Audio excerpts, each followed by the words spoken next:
Bab 199. Seva mengguyur tubuhnya di bawah pancuran air. Hanya beberapa saat saja. Lalu segera memakai handuk.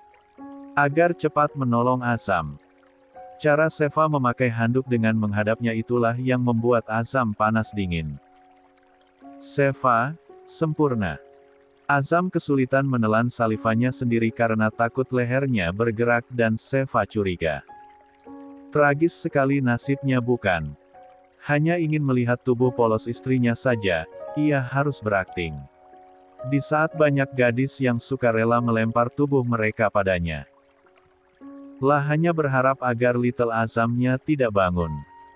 Kalau itu terjadi, mau ditaruh di mana mukanya?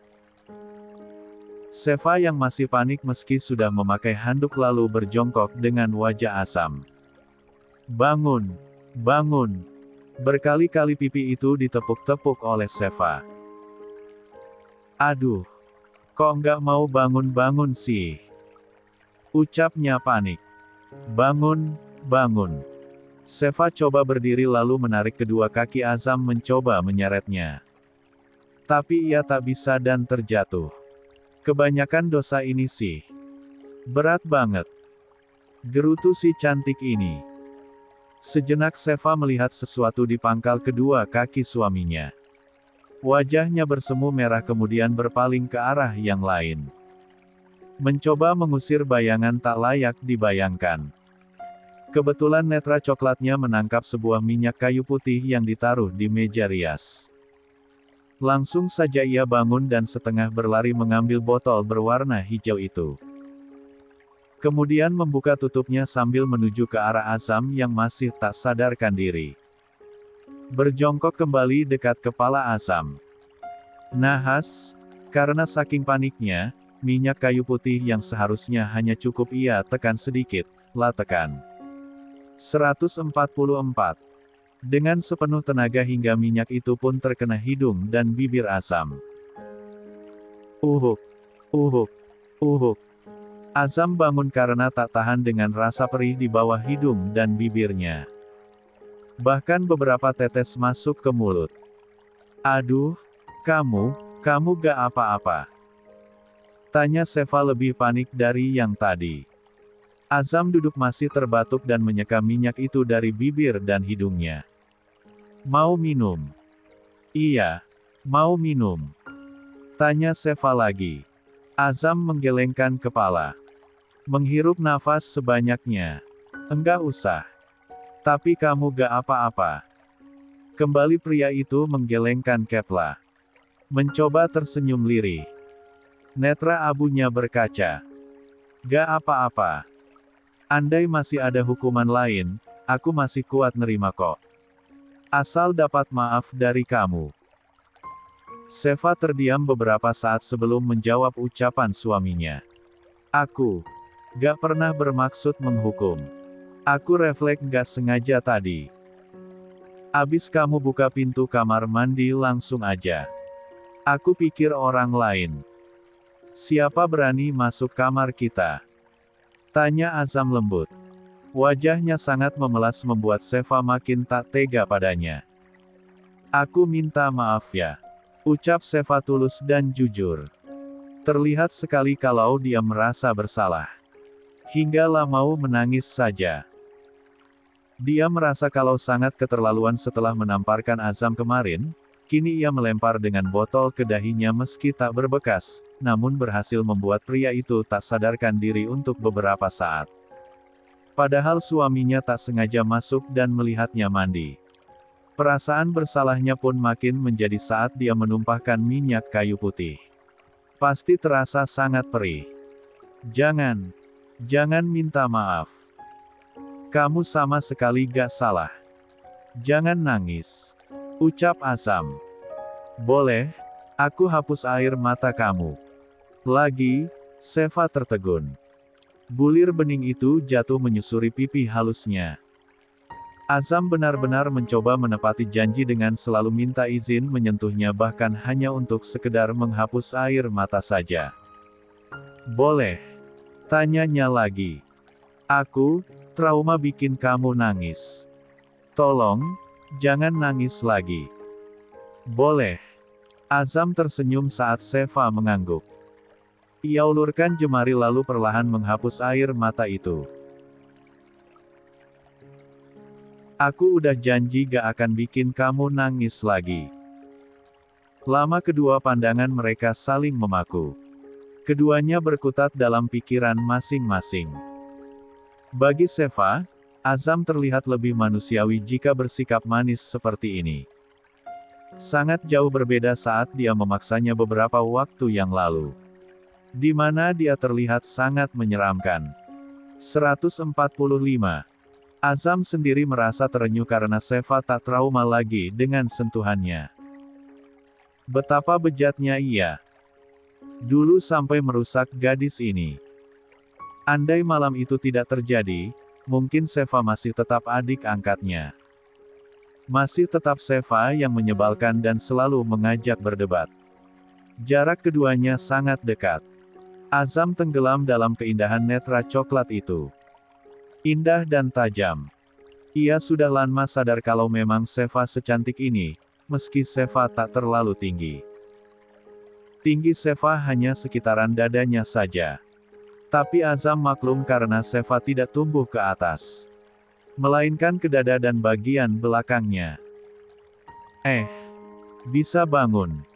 Hah, bisa bangun. Ulang Seva. Azam refleks menutupi bagian pusat dirinya dengan tangan. Maaf, ini naluri laki-laki kalau pagi. Iya, bisa. Seva melongo dan wajahnya memerah. Langsung bangun dari duduknya. Maksud aku, kamu bisa bangun. Berdiri. Maksudnya. Ya bangun. Ucap Seva frustasi mengatakan kata bangun yang dimaksudnya. Seva yang kesal karena Azam menatapnya intens, berdecak sambil menghentakkan kaki dan berjalan masuk ke ruang ganti pakaian. Setelah Seva tak terlihat, Azam terkekeh merasa konyol harus berpura-pura pingsan. Seva memang gadis yang lucu dan ceria sebelum ia hancurkan. Semoga ia bisa mengembalikan senyum dan keceriaan itu. Ini kopinya, Mas. Ucap Aprilia menaruh kopi hitam di meja kerja suaminya. Boril menoleh sebentar pada sang istri. Makasih, Ma. Tersenyum lalu fokus kembali ke layar laptopnya. Aprilia memperhatikan wajah suaminya. Nampak sangat serius. Jiwa isengnya lalu muncul. Menarik kacamata yang dipakai Boril. Pekik Boril. Serius banget sih, Mas. Lagi ambil libur juga. Kok masih kerja? Boril menghembuskan nafas kasarnya lalu bersandar pada sandaran kursi. Mas cuma periksa file yang dikirim Tama, asistennya Azam. Supaya langsung beres waktu Azam masuk besok. Besok, Azam balik lagi ke kantor jadinya. Iya. Abisnya, Mas kesel dia pinjam uang Mas terus. Tawa Aprilia pun tak bisa ditahan. Ia ingat tadi pagi Azam kekeh mengantar istrinya ke pasar untuk belanja tapi dia meminjam uang Boril untuk memberi uang belanja pada istrinya. Aprilia kasihan juga sebenarnya. Akhirnya ia minta Boril memberi Azam uang. Sebelum Ziko dan Gibran datang untuk sarapan dan meledeknya. Punya anak udah nikah tapi gak kerja rasanya tuh kesel kan, Sama aja semua biaya rumah tangganya. 146.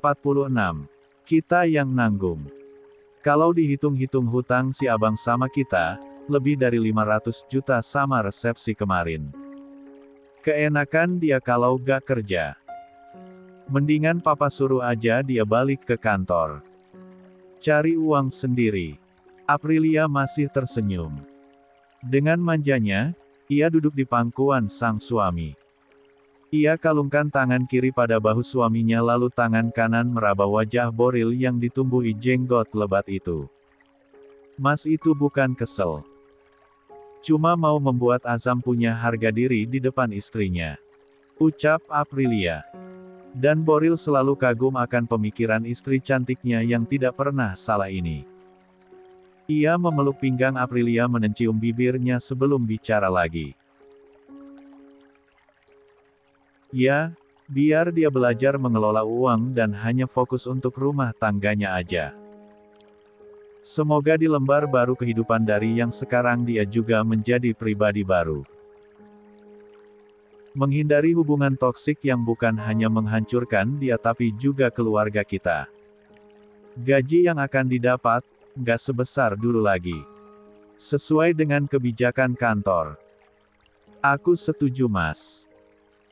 Biar kita lihat, gimana Azam merubah diri dengan menikahi Seva. Lingkungan yang baik akan merubahnya menjadi baik kan? Seperti orang yang berteman dengan penjual minyak wangi, maka akan ikut jadi wangi. Sedangkan orang yang bergaul dengan pandai besi, dia akan terkena percikan apinya. Boril mengangguk setuju dengan pernyataan Aprilia. Semua hal di dunia ini, menganut sistem timbal balik you. Baik kata-kata kasar, kata-kata baik atau perbuatan buruk perbuatan baik, akan kembali pada si pembuat. Aprilia terharu dengan ucapan suaminya. Manis asam pahit kehidupan, sudah mereka terima bagaimana rasanya. Semoga, ini adalah awal dari kebahagiaan keluarga kita ya Mas. Amin. Hati senang walaupun tak punya uang. Pernah mendengar sebait lagu tersebut? Jika pernah, tolong jangan nyanyikan di depan pria berdarah Batak campur Italia ini sekarang. Karena dengan lantang dia akan menjawab. Bohong. Apa senangnya tidak punya uang? Dia tak bekerja tidak bisa menghasilkan uang jangankan untuk memberi uang belanja pada istrinya untuk membeli permen saja dia tidak punya uang. Semuanya di dunia ini memang tidak bisa dibeli dengan uang. Tapi kalau tak ada uang, rasanya seperti odading Mang Obeh. Aneh banget. Bagaimana bisa roda dunia berputar begitu cepat? Bulan kemarin dia adalah seorang bos dengan penghasilan yang membuat Indra Benz saja kicep padanya. Iya dong, Indra Benz itu kan gelar sultannya bohongan. Kalau Azam lah berdarah biru sejak dalam kandungan.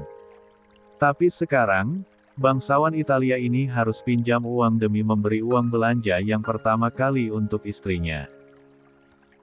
Walau ada sedikit drama ketika meminjam uang. 147. Berapa bang? 100 juta pak. Boril menengangkat satu alisnya agak terkejut dengan permintaan Azam. Kenapa pak? Kebanyakan. Ini kan buat 1 bulan. Sepatu pacar kamu aja masih lebih mahal bang. Gak malu. Azam down langsung jika sudah disindir ayahnya. Andai ada lomba hajar mental, dijamin ayahnya tersayang ini akan jadi pemenang. Nanti aku ganti pak. Haruslah. Nggak boleh lama-lama ngutangnya. Apalagi pura-pura lupa. Pak, jangan bilang papa kejam. Di mana kamu bisa minjem uang 100 juta langsung cair saat itu juga? Baik loh papa ini. Kalau kamu pinjam uang ke bank, perlu disurvei dulu bang. Lama. Ya Tuhan. Azam ingin menangis rasanya. Jika ingat drama tadi pagi. Kok nangis? Dia betulan nangis ya. Azam yang duduk menunggu di depan pasar, langsung menghapus air matanya saat ditegur oleh seorang ibu-ibu seumuran Cindy. Azam tak ikut mengantar Seva masuk ke dalam pasar hadirin. Ia lebih suka menunggu depan pasar. Dekat toko-toko kosmetik dan sembako. Maklum, anak sultan. Pasar tradisional masih belum bersahabat dengannya. Enggak nangis kok nek. Jawabnya sopan pada si nenek. Sepi orderan ya tong. Ya. Tanya Azam tak mengerti. Nih. Emak kasih kerjaan. Ucap si nenek berpakaian kebaya zaman dulu itu. Sambil memberikan 2 plastik besar barang belanjaannya yang berisi dagangan jajanan warung pada Azam. Azam melihat 2 plastik besar yang berpindah ke tangannya itu sambil tak mengerti. Namun, tak lama ia paham kalau si nenek minta dibantu dibawakan barang belanjaannya. "Oh, mari Nek. Saya bantu. Di mana mobilnya?" "Cek kagak pakai mobil. Pakai angkot emak mah." "Oh, oke. Ayo saya antar ke tempat angkot." Sambil senyum, Azam pun berjalan mengikuti si nenek ke tempat angkot. Lumayan jauh. Azam jadi teringat neneknya. Cindy, Adriana serta Liana. Andai nasib si nenek ini sebaik neneknya, tentu dia tidak akan bersusah payah masih berjualan di usia senjanya. Azam langsung memohon ampun pada Tuhan karena menyia-nyiakan kejayaan yang sempat dititipkan ke tangannya di saat banyak orang tak seberuntung dirinya. "Nah, udah tong. Sampai sini aja. Sini. 148. Iya." Azam pun memasukkan 2 plastik besar itu ke dalam angkot sebelumnya dia permisi pada penumpang yang sudah berada di dalam. Perawakan Azam dengan wajah bule, tinggi, tampan, membuat ibu-ibu di dalam angkot berkomentar. "Duh, kok tadi pas saya keluar dari pasar, abang gak ada? Kan saya mau dibawain barangnya sama abang."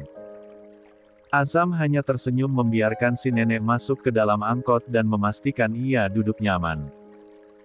Karena kebagian duduk persis di tepi pintu. "Rezeki emak ini mah," ucap si nenek yang dibalas tawa canda penumpang lain. "Saya permisi ya Nek. Hati-hati di jalan." Tar dulu." Azam berhenti kemudian memperhatikan si nenek mengambil sesuatu dari dalam dompetnya, rupanya uang senilai 10.000. "Nih," ujarnya menyodorkan uang itu pada Azam. Azam yang tak mengerti, hanya diam saja. "Ih, ini. Ambil." Azam pun menerima uang itu masih tak mengerti. Biasanya emak-emak cuman ngasih 5.000 sama anak-anak yang suka bantuin angkat barang. Tapi karena abangnya ganteng, emak kasih bonus dah. Azam melotot tak percaya. Jadi, dia disangka tukang angkat barang. Setelah sekitar 30 menit Seva menunggu di depan mobilnya di tempat parkir, barulah ia melihat Azam datang sambil berlari ke arahnya. Tampak ngos-ngosan, Azam tersenyum menemui Seva. Nampak ia menyembunyikan sesuatu di balik punggung. "Kok nunggu di sini? Aku cari di depan pasar nggak ada." tanya Azam. "Tadi kamu gak ada di sana. Jadi aku kesini," jawab Seva tak berekspresi berlebihan. Azam tersenyum baru ingat kalau tadi dia mengantarkan si nenek. "Oh, aku beli ini tadi." Ia pun menarik tangannya, ternyata yang dia sembunyikan di balik punggung adalah gulali berwarna pink yang dibungkus plastik. "Gulali? Iya. Buat kamu." Azam memberikannya bak seorang pria memberi bunga mawar merah pada kekasihnya. Azam berdebar takut kalau Seva menolaknya lagi seperti saat ia memberi bunga di Surabaya. Tapi senyumnya terkembang ketika Seva mengambil gulali tersebut. 149. "Makasih. Cobain deh. Pasti rasanya manis." "Ya, gulali emang manis. Tambah manis rasanya. Karena untuk pertama kali aku beli dari hasil kerja kerasku sendiri tanpa fasilitas Rohichan," ucapnya bangga. 150. "Aku ke dapur dulu ya Mas. Mau masak buat makan siang," ucap Aprilia sambil membawa gelas bekas kopi suaminya setelah Ila menemaninya bekerja sambil mengobrol tadi.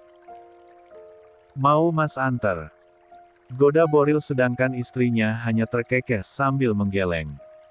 "Lah bawa gelas kopi itu dengan satu tangan." Sedangkan Aprilia menuju ke arah jendela untuk dibukanya agar udara matahari masuk ke dalam ruangan ini. Boril terbiasa bekerja dengan jendela terbuka jika di rumah dan menghadap ke taman belakang juga parkiran depan yang rindang dengan pohon-pohon besar. Saat membuka jendela itulah, Aprilia melihat mobil Azam masuk ke dalam rumah. Ia sengaja menaruh mobilnya dekat pos security. Mungkin untuk dicuci. Aprilia tersenyum, rupanya anak-anak mereka sudah pulang dari pasar. Pintu yang pertama terbuka adalah pintu penumpang, mungkin itu adalah Sheva. Benar saja. Terlihat jika si cantik itu akan turun.